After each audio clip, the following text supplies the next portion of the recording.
오늘 볼 말씀 고린도전서 12장 12절의 말씀입니다. 짧은 한 구절의 말씀 같이 한 목소리로 읽도록 하겠습니다. 몸은 하나인데 많은 지체가 있고 몸의 지체가 많으나 한 몸임과 같이 그리스도도 그러하니라. 아멘. 할렐루야. 오늘도 저와 여러분의 가정, 자녀 그리고 하는 모든 일들마다 하나님의 도우시는 손길로 함께 하시길 주님의 이름으로 축복합니다. 저는 지난주 중에 우리 성도님들이 기도해 주시고 또 재정적으로 후원해 줘서 일본 도쿄 옆에 나리타라고 있습니다. 나리타 공항으로 유명하지요. 그 나리타시에서 일본의 300여 명의 선교사님들과 함께 선교사 신년대회라고 하는 수련회를 하고 왔습니다. 우리 교회의 후원으로 많은 선교사님들이 좋은 시설에서 좀 쉼을 가질 수 있었고 또 하나님의 말씀으로 또 많이 위로받고 힘을 얻을 수 있는 귀한 시간이 되었습니다. 많은 분들이 찾아와서 제게 은혜를 이렇게 나누어줘서 고맙다고 인사하면서 본인들이 하나님께 헌신하고 처음 일본 선교사로 왔을 때에 그때의 마음을 다시 한번 다잡고 일본 선교에 대한 헌신을 결단할 수 있는 좋은 기회가 되었다고 꼭 우리 성도들에게 돌아가서 고맙다는 인사 전해달라고 말씀하셨습니다. 저는 이번 집회가 일본 선교가 한 발 더 나아가서 일본도 복음화되는 좋은 계기가 되도록 기도했습니다. 우리 성도들도 같이 기도할 때에 그렇게 될 줄 믿습니다.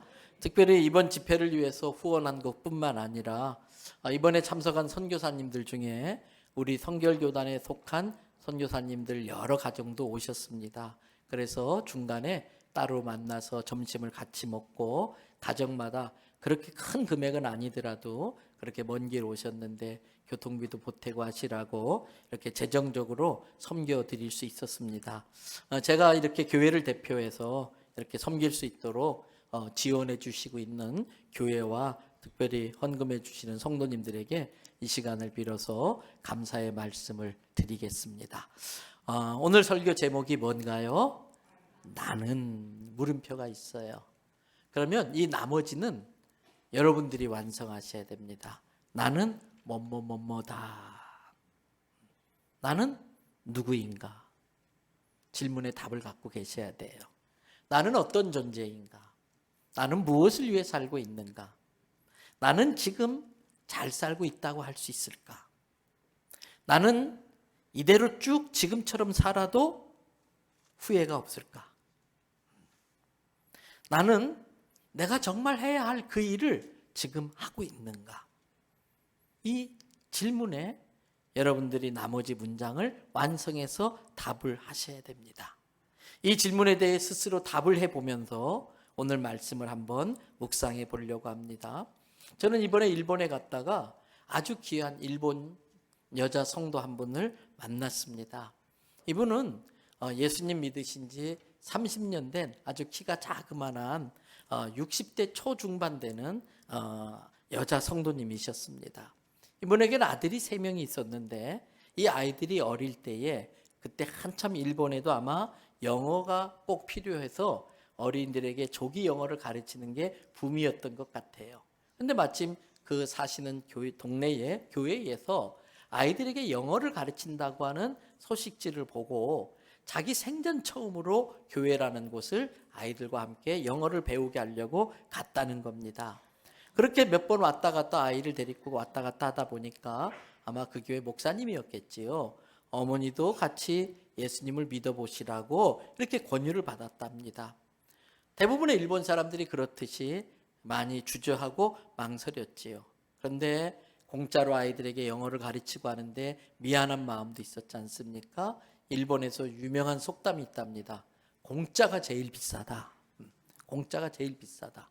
그래서 미안한 마음이 있었는지 자꾸 이렇게 권하니까 예수님을 일단 믿어보기로 했답니다. 그러면서 본인 생각에 일단 믿어보다가 아니다 싶으면 그때 가서 그만두면 되지.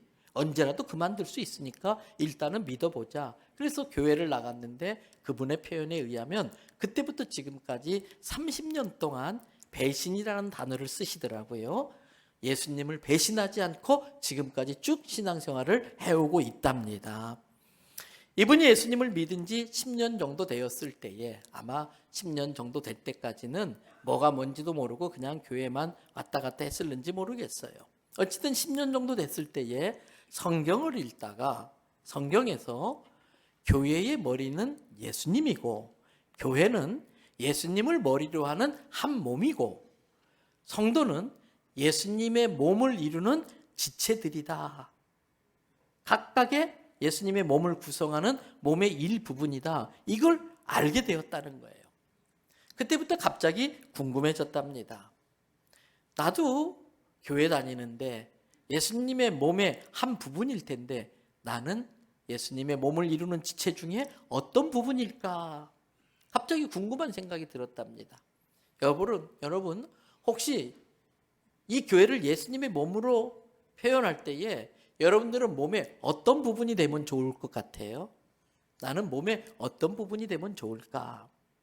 그래서 궁금해서 물었습니다. 예수님, 저는 예수님에게 있어서 어떤 부분입니까? 그렇게 기도로 물어볼 때에 예수님이 답을 주셨어요. 뭐라고 답을 주셨느냐? 넌 나의 발톱이다. 넌 나의 발톱이다. 순간 자기의 발톱을 본 거예요. 아무에게도 보이고 싶지 않을 정도로 너무 못생긴 발톱이라는 거예요. 그러면서 저보고 목사님 정말 보여드릴까요? 이렇게 말을. 얼마나 못생겼는지. 그러면서 생각해 보길 발톱이 하는 일이 제대로 없다는 생각이 들자 자기가 너무 초라하게 느껴졌대요. 나는 발톱만한 존재밖에 못 되는구나. 너무 실망스러운 상황에 마음이 상해져 있는데 그때 다시 주님의 음성이 들렸다고 합니다. 넌 나를 위해서 아무것도 안 해줘도 괜찮아. 넌 나를 위해 다른 어떤 것도 하려고 하지 않아도 괜찮아. 난 네가 없으면 걷는 게 불편해서 한 발자국도 앞으로 나아갈 수 없단다. 너는 그곳에 있는 것만으로도 나에게 큰 도움이 되고 나에게 큰 힘이 되고 있어 라고 말해주더라는 거예요. 그때 너무나 큰 은혜를 받았답니다. 그렇구나. 난 참 못생긴 내 발톱처럼 참 보잘것없는 존재지만 그렇다고 해서 없어도 되는 존재는 아니구나. 발톱이 없으면 걷는 게 불편하고 힘든 것처럼 나도 주님의 몸에 있어서 없어서는 안 될 꼭 필요한 존재구나. 이걸 깨닫고서 감사했다는 거예요. 그때부터 자기는 자기를 사랑해서 하늘의 모든 영광을 버리고 사람의 몸으로 이 땅에 오셔서 자기를 죄를 대신해서 십자가에 죽으시고 자기에게 영원한 생명을 주심으로 구원해 주신 그 예수님 사랑이 얼마나 고맙고 감사한지. 그 예수님을 위해서 내가 할 수 있는 건 뭐가 있을까? 아무리 생각해봐도 할 수 있는 게 별로 없더랍니다. 근데 어느 날 동네에서 노는 아이들을 봤어요. 그래서 이 아주버니께서 남편이 출근하고 나면은 동네 애들을 자기 집으로 불러온 거예요. 그래서 첫 번째 주에는 와서 마음껏 막 게임하고 막 신나게 놀 수 있게 해주고, 그리고 마지막에는 성경 이야기 좀 해주고, 잘 가, 다음 주에 또 와. 다음 주에 오면 애들이 그림 그릴 수 있는 준비를 막 해놓고서 마음껏 막 그림 그리고 놀다가 또 성경 이야기 해주고, 잘 가, 다음 주에 또 와. 그 다음 주에 또 오더래요. 애들 좋아하는 막 간식들을 많이 차려놓고 실컷 먹게 해주고 또 성경 이야기 해주고, 잘 가, 다음 주에 또 와. 그러면서 지금까지 20년 동안을 해오고 있다는 거예요. 그러다 보니까 이제는 그 아이들이 많이 장성해서 자기가 다니는 교회에 성도들도 되어 있는 아이들이 있다는 겁니다. 근데 늘 집이 좁아서 남편한테 미안하기도 하고, 아직 그때만 해도 남편이 예수님을 모르니까, 그래서 늘 좀 이 아이들을 더 편안하게 이렇게 섬길 수 있을 수 있는 법은 없을까. 그런데 마침 자기 집 건너편에 단독주택이 하나 나온 거예요. 그러면서 저 집을 내가 사서 저 집을 아이들과 함께 놀면서 복음 전하는 장소로 쓰면 좋겠다 전화한 거예요. 그 집을 사고 싶다고. 그런데 집값이 너무 비싼 거예요. 남편 월급 받아가면서 틈틈이 시간 나면 마트 같은 데 가서 아르바이트 하면서 돈 살림에 보태면서 그렇게 사는 형편으로는 그 집을 살 수가 없어서 안타까워가 있는 거예요. 근데 이 아주머니 말에 의하면 자기 동네는 학군도 좋고 주거 환경도 좋아서 많은 사람들이 살고 싶어하는 동네랍니다. 그래서 집이 나오면 나오자마자 그냥 팔려버리는 거예요. 순식간에 팔리는 거예요. 그래서 저 좋은 집 아깝다 그랬는데 웬걸요? 그 집에 이사 오는 사람이 없어요. 봄이 지나고 여름이 지나고 가을이 지나도 이유가 뭔지 안 팔리는 거예요. 그러면서 저렇게 안 팔리니까 혹시나 모르니까 한번 물어나 보자 또 거의 1년여 만에 부동산에 전화한 거예요. 그랬더니 이 부동산 주인이 자기도 왜 안 팔리는지 모르지만 그래서 이 주인이 1년 정도 방치하고 또 올 겨울 지나고 나면 집이 많이 망가지면 수리비도 많이 들 것 같아서 그냥 작자 나타나면 아주 헐값에 팔아달라고 했다고. 그래서 알아보니까 자기가 살 수 있는 가격으로 내려가 있더라는 거예요. 그래서 그 집을 매입을 했고 지금은 그 집에서 이제 학교에 적응 못 해가지고 학교 나가지 못하는 애들을 불러다가 이렇게 공부도 시키고 때로는 이렇게 동네 주민들 아주머니들을 초청해다가 또 한국 선교사님 모셔다가 한국 김치 담그는 법 강의도 좀 하고 그러면서 그 집을 복음을 전하는 여러 가지 방법으로 사용하고 있다는 거예요. 그러면서 지난달 성탄절에는 그 집에서 성탄 음악제를 열었다는 거예요. 이 일본 사람들은 교회는 안 다니는데도 대만도 지난번에 다녀오고 이렇게 일본에도 그렇고 아주 성탄 장식을 정말 대단하게 해놓습니다. 그러면서 또 음악도 우리나라로 말하면 트로트, 케이팝 여러 장르가 있는 것처럼 거기에도 이렇게 가스펠 장르가 아예 있어요. 이분들은 기독교하고는 전혀 상관없지만 치유 음악 개념으로 이 복음성가가 한 장르로서 많은 일본인들이 좋아한다는 거예요. 그래서 더군다나 이 아주머니 부부가 동네에서 아주 그 살아가는 모습 때문에 존경받는 분들이라 초대를 했더니 여러분 40여 명이 왔다는 거예요. 그러면서 너무 많이 오셔서 좁아가지고 크리스마스 음악회를 1, 2부로 나누어서 했다는 겁니다. 그러면서 지난 30여 년 동안 남편도 예수님을 믿어서 이제 그 일을 도와주고 있고 세 아들도 다 예수님을 믿었어요. 그리고 셋째는 신학까지 공부했는데 일본은 개척하는 게 참 어려워서 앞으로 목회할 수 있는 기회를 기다리면서 지금은 일반 직장 생활을 하고 있고 둘째 아들은 객지로 나가서 좀 신앙을 지금 소홀히 하고 있어서 다시 신앙이 회복되게 해달라고 저에게 기도 부탁을 했어요. 제가 그분에게 정말 귀한 일 한다고 이렇게 칭찬과 격려를 해드리고 그러면서 그런 제안을 했어요. 주중에는 지금처럼 그렇게 복음의 접촉점으로 복음을 전하는 베이스를 마련하는 것으로 계속 주중에 아이들과 동네 주민들을 만나는 장소로 사용하시고 주일에는 예배를 드리는 교회로 사용하면 좋겠습니다. 그래서 그 집이 교회가 되면 좋겠습니다. 그리고 아예 제가 그 교회 이름까지 지어드리고 왔어요. 또 제가 이름 짓는 데는 한가락 하거든요. 우리 교회 그 많은 65개의 방을 다 이름을 붙여놨잖아요. 그래서 제가 이름을 지어드렸어요. 그 교회를 만약에 세우게 되면 그 교회 이름은 주님의 발톱교회. 주님의 발톱교회라고 이름을 지으세요. 이렇게 말씀드리고 왔어요. 이분이 그때 주님께 받은 말씀이 오늘 본문 말씀인 고린도전서 12장입니다. 고린도전서 12장은 교회가 어떤 곳인지를 우리에게 잘 알려주고 있습니다. 먼저 12절 말씀 보겠습니다. 같이 한 목소리로 읽습니다. 몸은 하나인데 많은 지체가 있고 몸의 지체가 많으나 한 몸임과 같이 그리스도도 그러하니라. 여러분 한국말은요 글자 하나에 따라 완전히 뜻이 달라지기도 하고 글자 하나에 따라 뉘앙스가 달라져요. 거기에 보니까 몸은 몇 개다? 하나다. 몸이 두 개인 분은 없지요. 쌍둥이로 태어나도 네 몸 내 몸 완전히 몸은 다르지요. 몸은 하나예요. 그런데 그 몸에는 손가락, 발가락, 코, 눈, 입, 귀 뭐가 있어요? 많은 지체가 있어요. 근데 참 중간에 보니까 몸의 지체가 많으나 이 나라는 단어가 문제인 거예요. 무슨 뜻이냐? 그렇게 많은 지체가 있기 때문에 각각 생각이 다르고 마음이 다르고 뜻이 다르고 가고 싶은 게 다르고 그러다 보니까 하나가 되기 어렵다는 거예요. 갈등이 생길 수밖에 없다는 의미가 담겨져 있어요.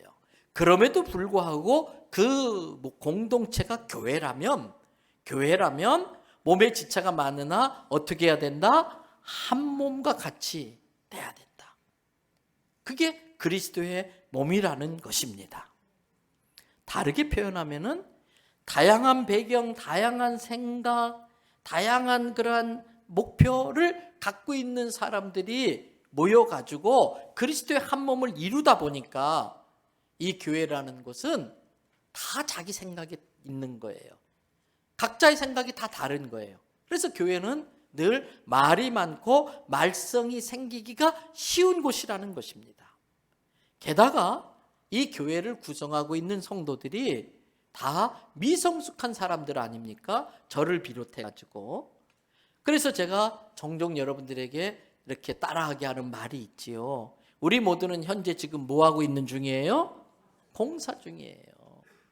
그래서 남의 길을 막을 수도 있고 아주 불편하게 만드는 거예요. 그래서 늘 서로 우리가 인사 다시 한번 하십시다. 죄송합니다. 제가 공사 중입니다. 불편을 드려서 미안합니다. 알아서 돌아가시기 바랍니다. 미성숙한 애는요, 공사 중인데도 그걸 무시하고 그냥 가다가 사고를 당해요. 성숙한 사람은 공사 중이네, 돌아가는 거예요. 여러분, 어쩌면 지금 당신의 남편이 큰 공사 중일 수도 있습니다. 여러분의 아내가 지금 공사 중일 수도 있습니다. 이해해 주시고 돌아가는 지혜가 있으시길 바랍니다. 그 사람 때문에 그 사람이 공사 중이라 내가 불편하지요. 그런데 실은 나도 공사 중이라 누군가를 불편하고 만드는 거예요. 이처럼 교회는 미성숙한 사람들이 많기 때문에 하나가 되기가 쉽지 않아요. 게다가 하나가 되는데 중요하게 방해거리가 있습니다. 사단의 공격입니다. 사단은 교회가 하나 되는 게 싫어요. 사단은 교회가 하나 돼서 하나님 일하는 게 싫기 때문에 늘 이간질하고 분열하고 서로 싸우고 갈등하게 만드는 게 사단의 일이에요. 때문에 조금만 방심하면 교회는 사단의 그러한 장난이 있기 때문에 하나가 되기 어렵습니다. 그러므로 교회는 어떤 곳이냐? 저절로 하나 되는 게 아니라 하나 되기를 힘써야 하는 곳입니다. 힘쓴다는 건 쉽지 않다는 뜻이에요. 힘쓴다는 건 애써야만이 될까 말까 하는 것이에요. 그럼에도 우리가 정말 그리스도의 몸이라면은 그렇게 다양한 사람이 모였음에도 불구하고 서로 공사 중임에도 불구하고 하나됨을 이루는 곳이 돼야 되는 게 교회라는 뜻이에요. 그러면 어떻게 이 다양한 사람들이 하나 될 수 있을까? 그 답이 나옵니다. 여러분 13절 말씀을 한번 보겠습니다. 또 같이 읽어볼까요? 우리가 유대인이나 헬라인이나 종이나 자유인이나 다 한 성령으로 세례를 받아 한 몸이 되었고 또 다 한 성령을 마시게 하셨느니라. 말씀 그대로 놔두시고요. 여러분 고린도에 살던 유대인들 중에서 예수님을 믿게 된 사람들이 모여서 교회를 만들었어요. 그렇게 만들어진 교회에 이방인들, 헬라인은 이방인의 대표를 의미합니다. 이 이방인들도 교회 구성원으로 들어왔어요. 여러분 이번에 일본에 가서도 새롭게 느꼈습니다만 일본에서 만드는 만화 영화나 그 영화들을 보면은 우리하고 세계관이 너무나 달라요. 선교사 대회 때 기회 되면 보여드리겠습니다만 영상을 하나 띄워놨는데 거의 일본 사람들이 예수라는 이름을 단 한 번도 들어본 적이 없다는 거예요. 그러면서 그들 속에는 온갖 것들이 귀신이에요. 그게 이방인이에요. 그 세계관이 다른 사람들이 교회 안에 들어왔어요. 또 신분이 달라요. 종 제도가 있던 노예 제도가 있던 그 당시에 종들 중에도 예수님 믿은 사람이 교회 멤버십을 갖게 돼요. 또 자유인들도 교회 멤버십이 돼요. 그러니까 이게 하나 되는 게 쉽지 않음에도 불구하고 다 한 성령으로 세례를 받아 그랬어요. 즉 한 성령의 깨우침을 따라 예수 그리스도를 구세주로 믿게 되고 예수의 이름으로 세례를 받음으로 한 가족이 되어진다는 거예요. 그리고 다 한 성령을 계속해서 마셔야 돼. 물 한 번 마시고서 끝낼 수 없지요. 목마를 때마다 마시는 것처럼 한 성령을 계속 마셔야 되는 거예요. 여러분, 그렇게 될 때에 교회는 그 한 성령으로 말미암아 하나됨을 이룰 수 있습니다. 그래서 마치 성령은 우리 몸으로 비유한다면 제가 볼 때는 신경 전달하는 신경망과 같은 역할을 하세요. 그래서 이 신경을 통해 전기 신호를 보내야 손가락이 까딱까딱 움직일 수 있죠. 여기에서 신호를 보내야만이 전기 신호로 이 근육이 움직여지는 거 아니겠습니까? 때문에 교회는 성령님이 계속 운행하셔야 그 성령님의 신경망을 통해 한 일사불란하게 머리 대신 예수 그리스도의 명령 따라 움직일 수 있는 것입니다. 그렇다면 여러분, 교회 구성원이 되기 위해서 정말 중요한 건 내가 성령의 사람이 되는 겁니다. 내가 성령을 받는 것입니다. 그러면 우리 중에는 성령님에 대해서 좀 생소하고 어색하고 좀 낯설게 느껴지는 분들도 있을 거예요. 그런데 여러분, 신앙은 감정 따라 하는 게 아니고 하나님의 말씀을 믿는 믿음 따라 신앙생활하는 거예요. 감정 따라 신앙생활하면 어떨 땐 기분 좋을 때가 있고 기분 나쁠 때가 있어요. 몸이 건강할 때가 있고 불편할 때가 있어요. 속상할 때가 있고요. 그러면 신앙생활이 막 정신없어져요. 때문에 내 감정 따라 신앙생활하는 것이 아니고 신앙생활은 하나님의 말씀을 진리로 믿는 믿음으로 하는 게 신앙생활이에요. 그러면 보십시다. 내가 성령의 사람인가 아닌가. 방금 읽었던 고린도전서 12장 앞으로 한 장 넘기시면 3절 뒷부분에 이런 말씀이 나오고 있습니다. 성령으로 아니하고는 누구든지 뭘 할 수 없다? 예수를 주시라 할 수 없다. 성령께서 도와주지 않으면, 성령께서 깨우치지 않으면, 성령님께서 고백하게 만들지 않으면 예수 그리스도를 자기의 구세주로 고백할 수 없다는 거예요. 그렇다면 이 시간 스스로에게 물어보면 됩니다. 예수님이 나의 주이십니까? 예수님이 내 인생의 주인이십니까? 그렇다면 그것은 내 안에 성령님이 계시기 때문에 아멘이라고 고백할 수 있는 거예요.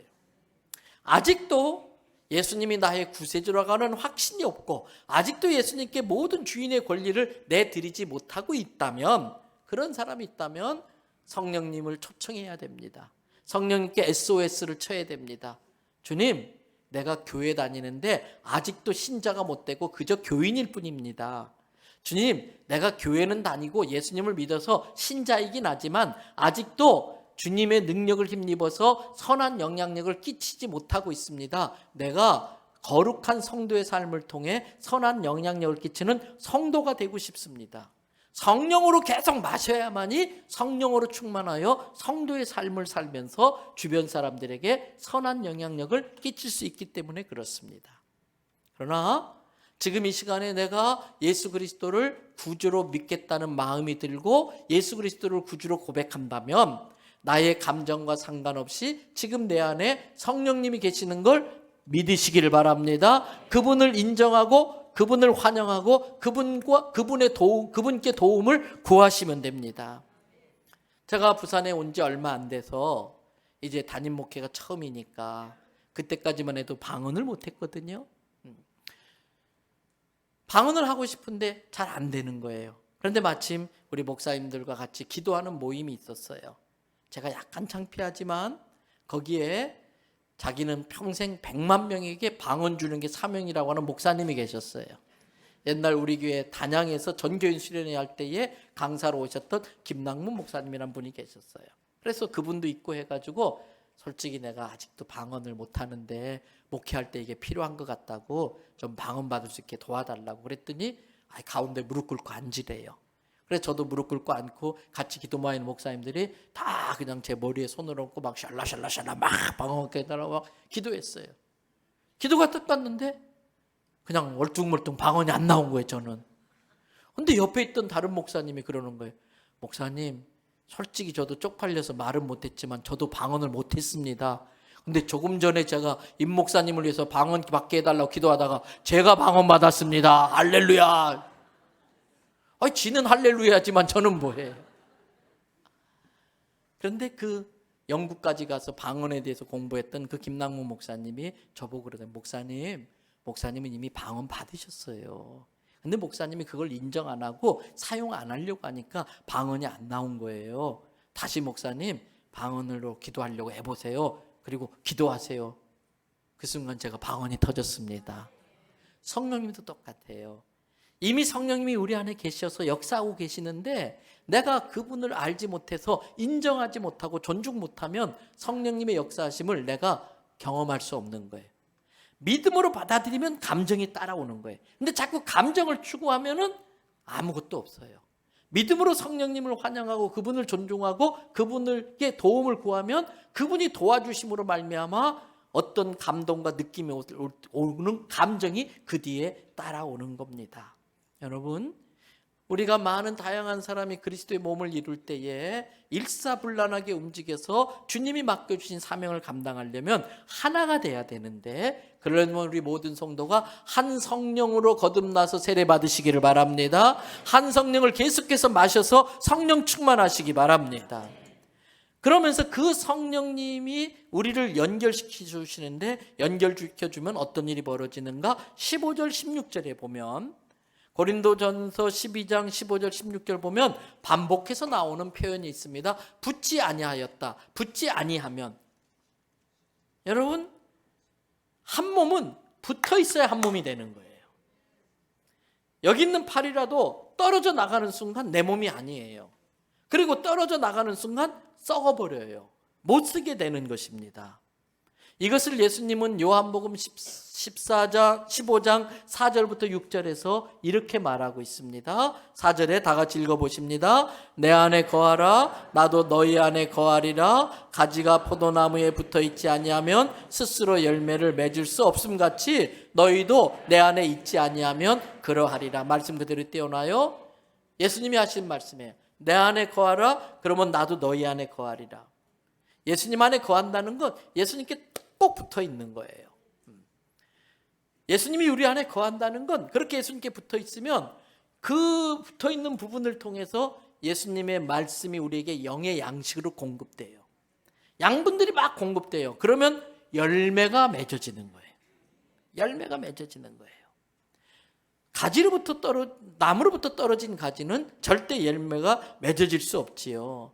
그래서 5절에 나는 포도나무요 너희는 가지라. 그가 내 안에, 내가 그 안에 거하면 사람이 어떻게 된다? 열매를 많이 맺나니 나를 떠나서는 너희가 아무것도 할 수 없습니다. 그랬어요.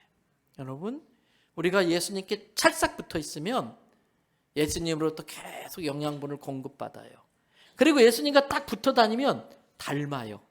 식성도 닮고, 부부끼리 식성도 닮고, 취미도 닮고, 생각도 닮아지는 것처럼 예수님과 착착 붙어 있으면 예수님 닮아가는데, 예수님을 닮아가는 순간 우리에게는 성령의 열매들이 맺어지는 거예요.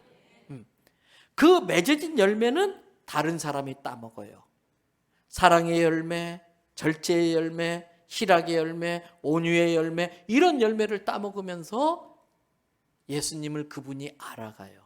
아, 예수 믿는 건 이런 거구나. 그리고 그 열매들은 마치 전도할 때에, 낚시할 때에 고기를 모으려고 밑밥을 뿌리는 것처럼 그 열매들은 그걸 따먹은 사람들이 마치 밑밥에 몰려드는 고기처럼 주님께로 다가오게 되고, 마음의 문이 열려지면 바로 그 영혼에게 낚싯대를 건져서 그 영혼을 구원할 수가 있게 되는 거지요.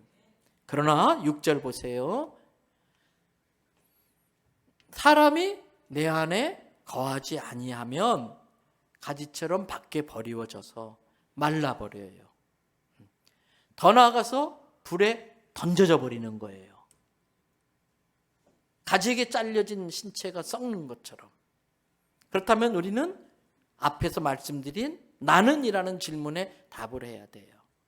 나는 성령의 지배를 받으면서 그리스도의 한 몸을 이루고 있는가? 나는 그리스도께 찰싹 붙어서 열매들을 맺고 있는가? 간접전도로 사용되는 성령의 열매, 성품의 열매.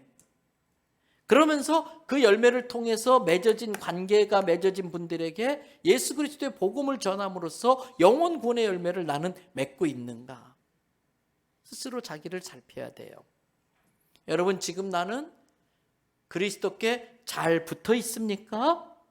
스스로에게 물어야 돼요. 아니면 혹시 곧 떨어져 나갈 것처럼 덜렁덜렁 거리고 있는 건 아닐까요? 그런 사람이 있다면 얼른 사랑의 붕대로 꼭 묶어줘야 돼요. 내가 혹시 그렇다면 얼른 스스로 믿음의 붕대로 꼭 묶어야 돼요. 그런데 어떤 사람은요, 덜렁덜렁 거리는데 확 쳐버리는 사람이 있어. 떨어져 나가게. 그 책임을 주님 앞에서 어떻게 지려고. 그리고 이미 떨어져 나간 사람도 있어요. 그런데 떨어져 나갔어도 너무 시간이 지나지 않으면 말라버리기 전에 얼른 주워 다시 붙여서 묶으면 돼요. 그게 접붙임이에요. 그래서 요즘은 식물원 가면 별 희한한 식물들이 많잖아요. 선장에다가 엉뚱한 거 붙여가지고 막 꽃이 피게 만들고, 그 떨어져 나간 가지를 예수의 사랑으로 나한테 또 묶어가지고 같이 열매 맺게 하면은 내가 맺고 있는 성령의 열매도 그 사람이 맺어질 수 있는 거예요. 이런 일을 하는 거, 떨어져 나간 가지를 주워다가 사랑의 붕대로 동여매고 덜렁덜렁 거리는 가리를 그렇게 동여매고 하는 일을 하는 게 구역이에요. 그 일을 하라고 남녀전도회를 만들어 놓은 거예요. 그래서 구역이나 남녀전도회나 교회 여러 기관에 여러분들이 꼭 붙어 있으시기를 바랍니다. 그럴 때에 열매가 맺어지는 거예요. 히브리서 10장 24절 25절 다 암송하는 구절이죠. 서로 돌아보아 사랑과 선행을 격려하며 모이기를 패하는 어떤 사람들의 습관과 같이 하지 말고. 모이기를 패하는 것도 습관이에요. 자꾸 모이지 않으려고 하는 것도 습관된다는 거예요. 오직 권하여, 권한다는 게 사랑의 붕대로 동여맨다는 거지요. 오직 권하여 그날이 가까움을 볼수록 어떤 날? 주님 곧 오시는 거예요. 주님이 가까우는 날, 가까워지는 걸 볼수록 지금 전 세계에 막 난리가 나고 있잖아요. 이게 다 말세에 나타난 현상들이란 말이에요. 그날이 가까움을 볼수록 더욱 그리하자, 모이기를 더욱 힘쓰자 그랬어요. 즉 붙어 있어야 된다는 거예요. 그러면서 붙어 있으면서 해야 될 일이 있습니다. 17절 18절 말씀 보겠습니다. 17절 말씀 다 같이. 만일 온몸이 눈이면 듣는 곳은 어디며 온몸이 듣는 곳이면 냄새 맡는 곳은 어디냐. 18절에 그러나 이제 하나님이 그 원하시는 대로 지체를 각각 몸에 두셨으니. 여러분, 모두가 야, 나는 눈이 되고 싶어. 눈은 막 그 선글라스도 끼워주고, 나는 눈이 될 거야. 모두가 눈이 되면 어떻게 버려요? 독가스가 막 퍼졌는데 냄새를 안 맡으면 그 가스에 죽게 되는 거예요. 또 이 눈이 아이 나 피곤해, 귀찮아, 나는 선글라스 낀 기족이야, 니네들하고 안 놀아. 그리고 그냥 눈 감아버려요. 눈 감아버리면 꼼짝도 못해. 가다가 이렇게 길도 피하고 장애물도 피하고 해야 되는데 눈 감아버리면 이 몸이 넘어지고 다치게 되는 것이지요. 그래서 모든 지체들마다 각각의 역할과 책임을 따로 맡기셨어요. 그런데 18절에 내가 하고 싶다고 하는 게 아니고 하나님이 그 원하시는 대로 지체를 각각 몸에 두셨다 그랬어요. 그러므로 우리 성도들은 기도 중에 성령의 감동과 깨우치심을 따라서 내가 맡아야 될 역할이 무엇인지를 알고 그 일을 감당할 수 있어야 돼요. 그러면 주님께서 나에게 맡겨주는 지체의 역할은 뭘까? 눈일까, 콜까, 입일까, 귀일까? 그걸 알아야 되지요. 그걸 알기 위해서는 몇 가지 한번 생각해 보면 돼요. 첫째는요, 가장 먼저 뭘 생각해야 되느냐? 그래도 내가 이것만큼은 남들보다는 조금이라도 더 잘해. 그게 뭘까요? 그래도 이것만큼은 내가 남들보다 조금이라도 더 잘해. 그걸 아셔야 돼요. 두 번째, 자꾸 관심이 가는 것이 있어요.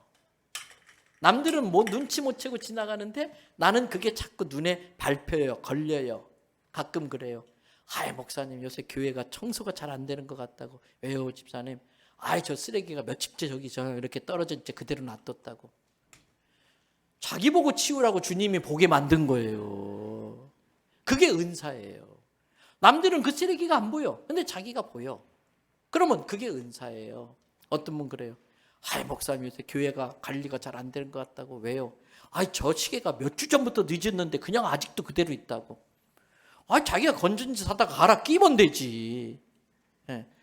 남들은 그냥 눈 신경도 안 쓰는데 나는 그게 불편해. 시간이 틀리는 걸 못 보겠어. 그게 은사예요. 거기에 맞춰 섬기면 되는 거예요. 그 다음에 세 번째 은사는요. 하면서 즐거워야 돼요.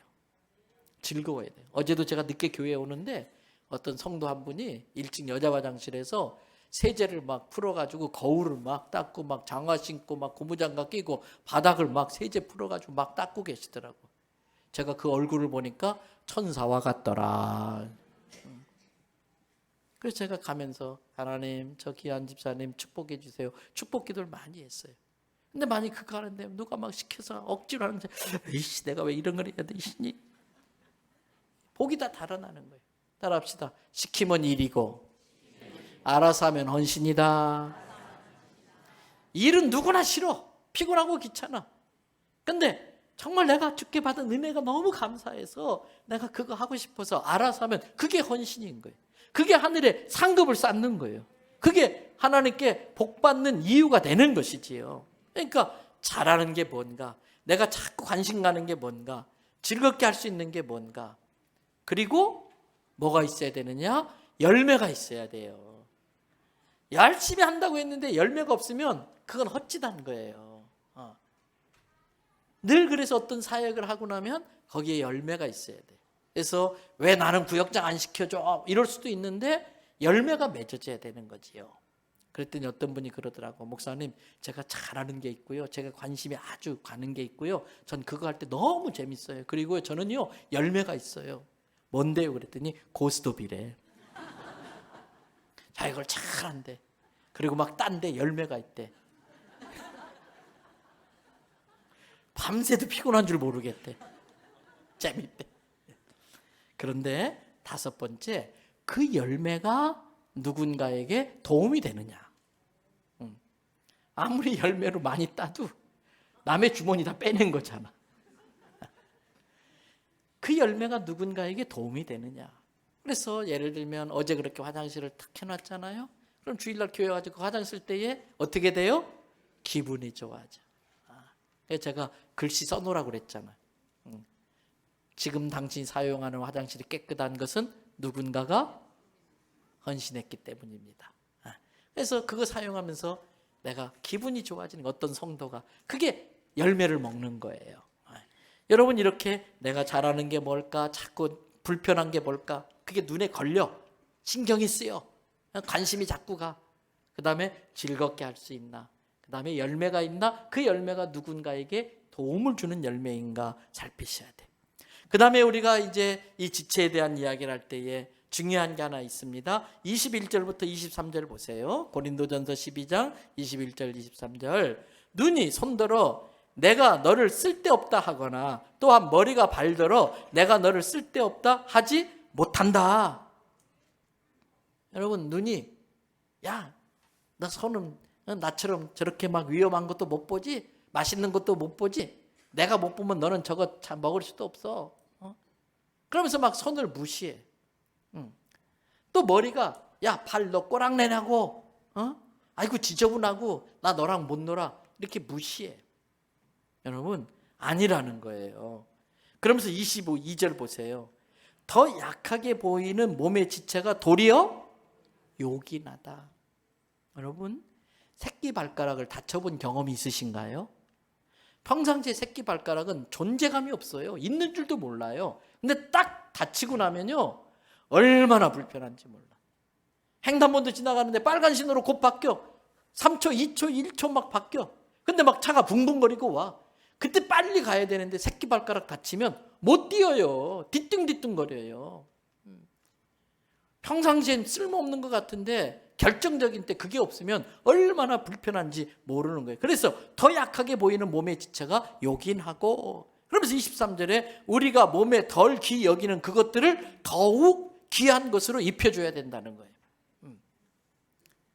아름답지 못한 지체를 더 아름답게 잘 관리해줘야 된다는 거예요. 여러분, 그 중에 하나가 뭔지 아세요? 우리 몸에 제일 더럽다고 여기는 부분이 어딜까요? 항문이잖아요. 항문이잖아요. 항문. 그런데 변비에 걸려본 적 계신가요? 치질을 알아보신 적 있는가요? 얼마나 불편한지 몰라요. 이 관리를 잘 해줘야 돼. 더 소중히 여겨야 돼. 이 항문에 문제가 생기면 아주 삶의 질이 떨어져요. 항문뿐만 아니라 우리 몸이 다 그렇지요. 때문에 옆에 분 보고 우리 같이 인사합시다. 당신이 그렇게 소중한 분인 줄 미처 몰랐습니다.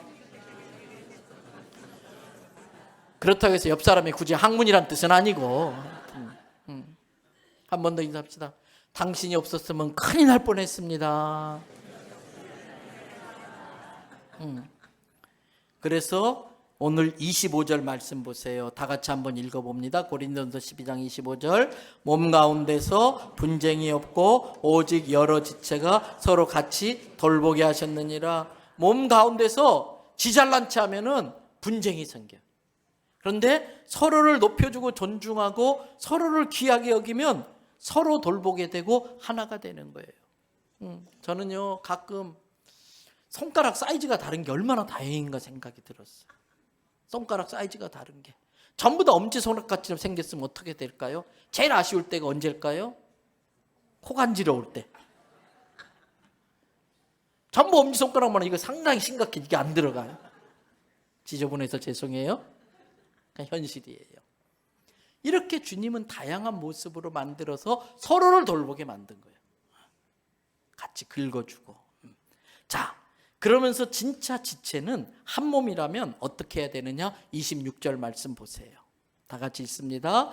만일 한 지체가 고통을 받으면 모든 지체가 함께 고통을 받고 한 지체가 영광을 얻으면 모든 지체가 함께 즐거워하느니라. 우리가 배우지 말아야 될 안 좋은 말 중에 하나가 아유 고소해라, 아유 쌤통이다, 아이고 까불더니 잘 됐다. 아니에요. 같이 아파해야 돼. 같이 안타까워해야 돼. 사돈이 논 샀다고 배 아파하면 안 되고요. 같이 기뻐해주고 축복해줘야 돼요. 내가 남의 어려움을 외면하면요, 내가 어려울 때 돌아볼 사람이 아무도 없어요. 남이 어려울 때 모르는 채 하면 내가 어려울 때 다 똑같이 모르는 채 하는 거예요. 여러분, 서로 긁어주고 서로 챙겨주고 서로 돌보아 주시기 바랍니다. 그게 그리스도의 몸을 이루는 지체가 하는 일이에요. 하나만 더 살피고 말씀 마무리합시다. 고린도전서 1장 18절의 말씀 다 같이 한번 읽습니다. 그의 몸인 교회의, 그는 몸인 교회의 머리시라. 여기서 그는 누굴까요? 예수님이에요. 예수님은 자기 몸인 교회의 머리시라는 거예요.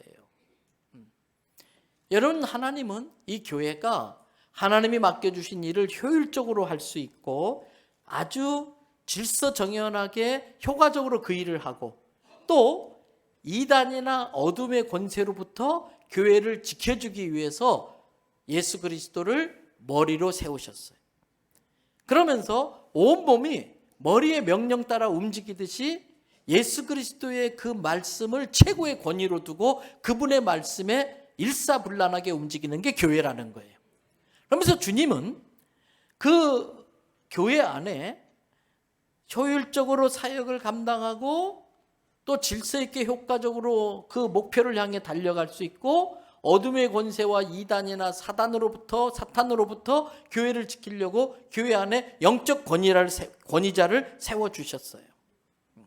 자, 에베소서 4장 16절 말씀 다 같이 읽습니다. 그에게서 온몸이 각 마디를 통하여 도움을 받음으로 연결되고 결합되어 각 지체의 분량대로 역사하여 그 몸을 자라게 하며 사랑 안에서 스스로 세우시느니라. 눈은 맛있는 것을 발견하고 코는 독이 없는지 냄새를 맡고 잎은 열심히 씹어서 온몸이 자라나야 되는 거예요. 모든 지체가 자기의 역할을 잘 감당하면 이 교회는 점점 그리스도의 장성한 분량에까지 자라게 돼 있어요. 여러분, 어린아이와 청년 중에 누가 더 무거운 걸 많이 나를 수 있을까요? 뭐 물어보나 마나지요. 그래서 교회는 성장해야 돼. 어린아이처럼 있으면 안 되고 주님이 맡겨주신 더 큰 사명, 이번에 뭐 일본 선교뿐만 아니라 정말 우리가 감당해야 될 더 큰 사명 감당을 위해서 교회는 열심히 지체들이 자기 일을 해가지고 영양가 좋은 음식을 발견하고 그걸 집어서 입에 넣어주고 또 열심히 뛰어서 운동도 하게 하고 건강하게 성장하게 자라나야 되는 게 교회라는 거예요. 거기에 주께서 때로는 사회 경험도 적고 여러 가지로 세상적으로 부족할 수 있지만 주께서 영적 권위자를 세워서 이 교회가 잘 자라나게 하는데 중요한 역할을 하게 해주셨어요. 그래서 저나 우리 부목사님들이 많이 부족하지만 주께서 세운 영적 권위자로 알고 주님이 주시는 명령을 전달할 때에 잘 같이 따라 순종해 주시길 바랍니다. 민수기 16장 17절에 보니까 17장에 보니까 고앗 자손의 고라라는 사람이 이스라엘의 지도자들 250명을 선동해 가지고 모세와 아론에게 반기를 들었어요. 그때 하나님께서 진노하셔 가지고 땅을 벌어지게 해서 그 250명을 한꺼번에 다 묻어버렸어요. 그 250명의 가족들이 모세 때문에 그렇게 됐다고 막 원망하자 하나님이 연병을 보내서 하루에 14,000명이 죽는 일이 벌어져요. 모세가 하나님 이러시면 안 됩니다. 이러려고 우리 출애굽했냐고 막아서요. 어쩔 수 없이 모세 때문에 하나님이 연병을 수습시키고 다시 이런 일이 재발되면 안 된다. 야곱의 12지파 중에 대표들이 다 지팡이 하나 들고 와라. 내가 있는 해망문 앞에 지팡이 꽂아주고 내일 아침에 다시 와라. 그때 딱 지팡이 하나에만 싹이 났어요. 이파리가 살구나무 잎이었어요. 그 지팡이가 누구의 지팡이였지요? 아론의 지팡이. 영적 권위를 그렇게 하나님이 세워주신 거예요. 그래서 교회는 예수 그리스도를 머리로 중간중간 주께서 세운 영적 지도자의 가르침을 따라 모든 지체들이 제 역할을 하고 점점 장성해서 더 크게 주님의 사명을 감당하는 교회가 건강한 교회인 거예요. 그래서 첫 번째 질문으로 다시 돌아가야 됩니다. 나는 주님의 몸 중에 어떤 지체를 맡고 있을까? 나는 그 지체로서 내가 맡은 일을 잘하고 있을까? 나는 지금 주님께 찰싹 붙어 있는가? 너덜너덜 거리고 있지는 않는가? 나는 다른 지체를 존중하고 협조하며 다른 지체를 돌보고 있는가? 스스로 살펴서 우리 교회가 건강한 공동체로 2024년 주께서 맡긴 사명 잘 감당하는 교회 될 수 있기를 축복합니다.